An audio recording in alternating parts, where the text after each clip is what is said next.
বিলাসীপাৰাত times any 24ৰ তৃতীয় বৰ্ষপূৰ্তি উদযাপন।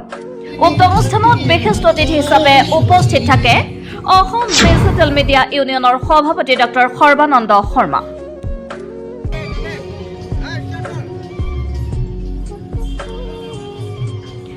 যোৱা 22 তাৰিখ ৰবিবাৰে ধুবুৰী জিলাৰ বিলাসীপাৰা প্ৰতিভা পাণ্ডে বৰুৱা প্ৰেক্ষাগৃহত অনুষ্ঠিত হয় টাইমছ এনি 24ৰ তৃতীয় বাৰ্ষিক অনুষ্ঠান। টাইমছ এনি 24 আৰু অসম ডিজিটেল মিডিয়া ইউনিয়নৰ সহযোগত আয়োজন হোৱা টাইমছ এনি 24ৰ তৃতীয় বাৰ্ষিক অনুষ্ঠানত বহুকেইগৰাকী খ্যাতনামা ব্যক্তি, সাহিত্যিক, সাংবাদিক, নাট্যকাৰ, বলিউডৰ তাৰকা উপস্থিত থকাৰ উপৰিও সমাজৰ আদৰণীয় গণ্যমান্য প্ৰাক্তন বিধায়ক, সমাজসেৱক, শিক্ষক, শিক্ষয়িত্ৰী উপস্থিত আছিল। টাইমছ এনি 24ৰ অনুষ্ঠানত নপুৰণি শিক্ষক, শিক্ষয়িত্ৰী, ছাত্ৰ ছাত্ৰী, শিল্পী, খেলুৱৈ, সমাজসেৱক, সাংবাদিক, নাট্যকাৰ, বলিউডৰ তাৰকাক বিশেষভাৱে সম্বৰ্ধনা জনোৱাৰ লগতে তেওঁলোকক একোখনকৈ মানপত্ৰ আগবঢ়োৱা হয়। উক্ত অনুষ্ঠানত বহুকেইজন নেতাই উদগনিমূলক ভাষণেৰে তৃতীয় বৰ্ষপূৰ্তি অনুষ্ঠানৰ টাইমছ এনি 24ৰ লগতে অসম ডিজিটেল মিডিয়া ইউনিয়নৰ গুৱাহাটীৰ উত্তৰোত্তৰ কামনা কৰি CMD মুছলাইমুদ্দিন মণ্ডল আৰু অসম ডিজিটেল মিডিয়া ইউনিয়নৰ বৰ্তমানৰ সভাপতি ডক্টৰ সৰ্বানন্দ শৰ্মাক উৎসাহী ভাষণেৰে আদৰণি জনায়। উক্ত অনুষ্ঠানত অসমৰ সংস্কৃতি, গোৱালপৰীয়া জনগোষ্ঠীয় নৃত্যৰে আগবঢ়াই লৈ যায় অসম ডিজিটেল মিডিয়া ইউনিয়নৰ সভাপতি ডক্টৰ সৰ্বানন্দ শৰ্মা আৰু ফেশ্বন ডিজাইনাৰ, মেনেজমেণ্ট অৰ্গেনাইজাৰ নিশা ভাস্কৰক। অসম ডিজিটেল মিডিয়া ইউনিয়নৰ সহযোগত আয়োজিত হোৱা সভাখন শদিয়াৰ পৰা ধুবুৰীলৈ জনসাধাৰণৰ সোঁতবয়। চুন্তি দাস, হেমন্ত কোঁৱৰ, লোহিত চন্দ্ৰ চৰকাৰ, সুদেৱ চন্দ্ৰ দাস আৰু মিছ দলি দাসকে আদি কৰি মঞ্চত এক বিশেষ আলোড়নৰ সৃষ্টি কৰে টাইমছ এনি 24ৰ উক্ত অনুষ্ঠানটিত। উক্ত অনুষ্ঠানতে ডক্টৰ সৰ্বানন্দ শৰ্মাক প্ৰধান উপদেষ্টা আৰু নিশা ভাস্কৰক সাংস্কৃতিক সম্পাদিকাৰ দায়িত্ব অৰ্পণ কৰে টাইমছ এনি 24ৰ CMD মুছলাইমুদ্দিন মণ্ডলে।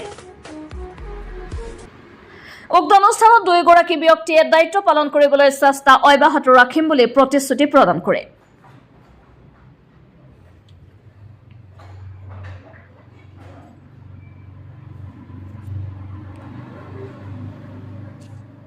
এনি 24ৰ আজি তৃতীয় বাৰ্ষিক অনুষ্ঠান, ইয়াতে আমাক আমন্ত্ৰণ জনাইছিলে, আমি আহিছোঁ আৰু তেখেতে যি হিচাপে অনুষ্ঠানটো গ্ৰহণ দিছে, মানে কৰিছে, তেখেতক অশেষ ধন্যবাদ দিছোঁ।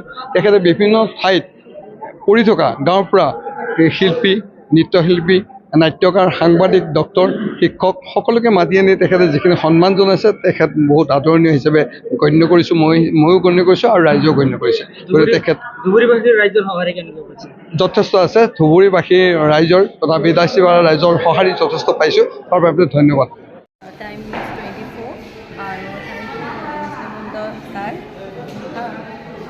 Thank you for inviting me.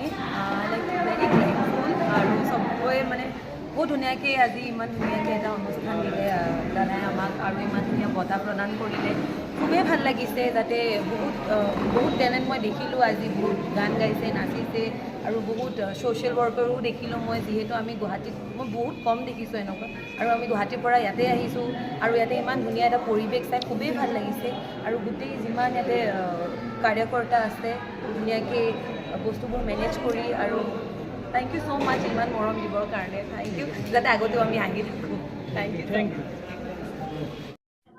আজি আমাৰ টাইমছ এনি 24ৰ তৃতীয় বৰ্ষপূৰ্তি পালন হ'ল বিলাসীপাৰাত প্ৰতিমা পাণ্ডে প্ৰেক্ষাগৃহত। আমাৰ এই প্ৰগ্ৰামত মুখ্য অতিথি হিচাপে অসম ডিজিটেল মিডিয়াৰ সন্মানীয় সভাপতি ডক্টৰ সৰ্বানন্দ শৰ্মা ছাৰে, আমাৰ লগতে নিশা ভাস্কৰ আৰু বহুতো গণ্যমান্য অতিথি আহিছিল।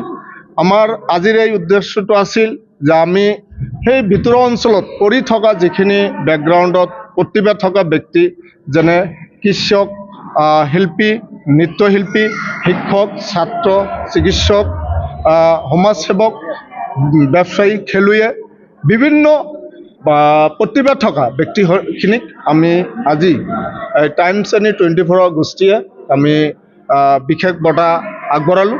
আৰু কিছু বঁটা আমাৰ মাজত হয়তো এবচেণ্ট থাকিলে, সেইখিনি আমি 10-15 দিনৰ ভিতৰত বাকী কাৰ্যসূচীখিনি আমি বিলাসীপাৰা যিকোনো এখন এলেকাত আমাৰ বিশেষকৈ শিল্পী আৰু সাংবাদিকসকল আৰু 2-4জন শিক্ষক ছাত্ৰ আৰু কৃষক আমাৰ এবচেণ্ট থাকিল সেইখিনি আমি সন্মুখত এসপ্তাহ 10 দিনৰ ভিতৰত আমি দিম আশা কৰোঁ যিসকল ব্যক্তিক আমি বঁটা দিছোঁ সেই বঁটাখিনি সেই ব্যক্তিসকলক আমি ধন্যবাদ জ্ঞাপন কৰিছোঁ যাতে অনাগত দিনত ইয়াতকৈ বেছি আমি বঁটা দিব পাৰোঁ এতিয়া ইয়াৰে আমি সেই ব্যক্তিসকলক আমি সমাজত ভাল কাম কৰিব বুলি আমি সিহঁতক ধন্যবাদ দিওঁ